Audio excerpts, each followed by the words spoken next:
Very interesting statement put out by Bradley Morning this morning. It was read on the Today Show, and it gives you a sense of something that we had been talking about before. Turns out he does want to change his sex.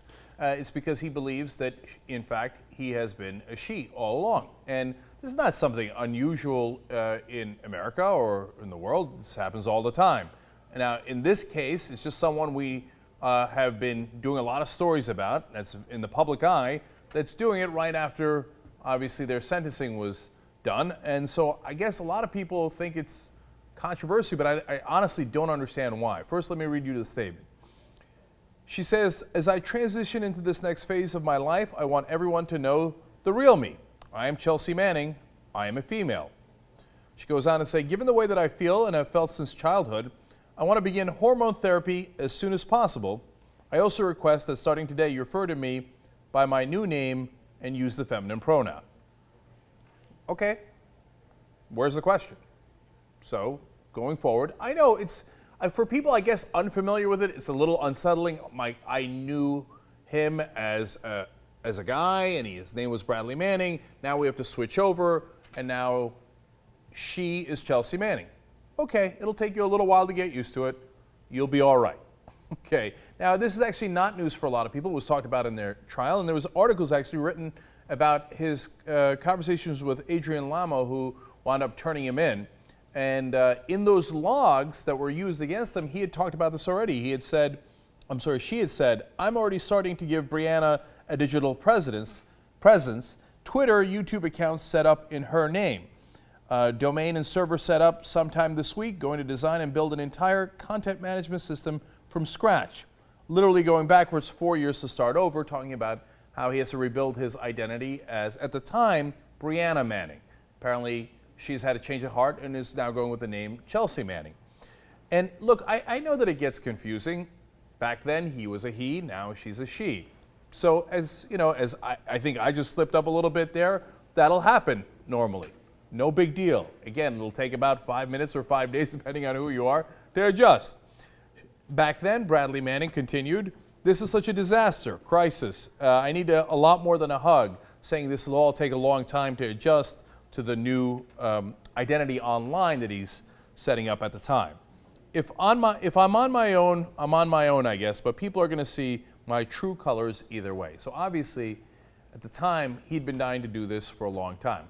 And now, we know, by the way, what his Twitter account was, according to reporting. Now, it's not possible to know for sure unless she tells us at this point.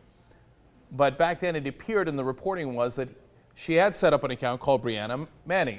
Look, even when I talk about Bradley Manning in the past, I don't know whether to say she or he. I'll stick with she going forward. But she, at the time, had set up the Manning account as Brianna Manning.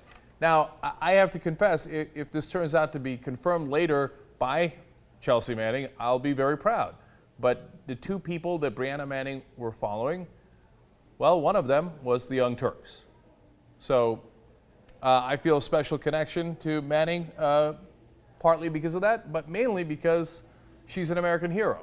And having nothing to do with her gender reassignment and what is really not a choice for her, in terms of who she really is, but having to do with her bravery.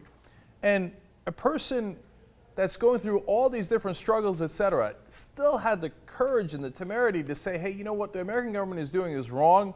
I saw it with my own eyes. I see it in this video where we killed the 2 journalists, where we shot at the responders, we killed 11 civilians, and I've got to expose this. But her bravery goes to a different level.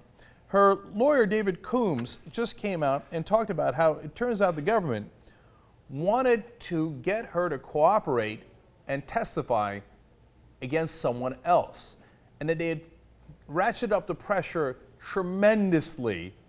And it's obvious that the person they're referring to is Julian Assange, who ran Wikileaks.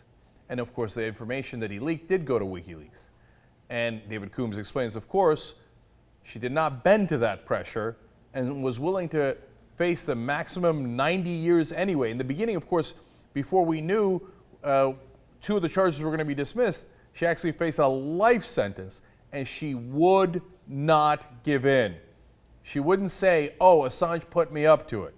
Latest statement from her lawyer, The idea that Wikileaks or Julian Assange or anyone else forced my client to do anything or asked him to do anything is just pure fabrication.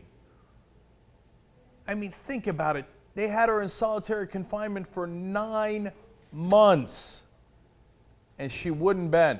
They did all these different things to her. They wouldn't let her sleep at night. They make her, force her to strip down naked, etc. She still would not bend and say, I am not going to tell you that Assange put me up to it. Assange did not put me up to it. And the whole point is they didn't really care about Bradley Manning at the time, and now Chelsea Manning. They still don't care about her. The whole point was go after Assange. Yes, make an example out of Manning, no question about it, okay? But at the same time, the real goal is to make sure journalists are scared to ever put this stuff out in the public. That even if they get a whistleblower, that they turn him into the government. Sounds just like East Germany. Michael Ratner, who's Assange's U.S. lawyer, says, this should be a real wake-up call for journalists. The U.S. has been relentless in its pursuit of Assange. Now, of course, the reality is whatever little journalists we have in this country already knew how relentless the U.S. government was under Bush and Obama. And most of the people in this country posing as journalists are, in fact, people who just print out and speak the talking points of the government anyway. And they don't view Assange as one of them and think, oh, my God, if they could do it to Assange, they could do it to me. Most of them think, good, go get Assange. I can't believe that guy is not cooperating with the government like I am. He's an embarrassment to me. So, unfortunately, most of the so-called journalists in this country aren't supporting Assange in the first place because they're not real journalists.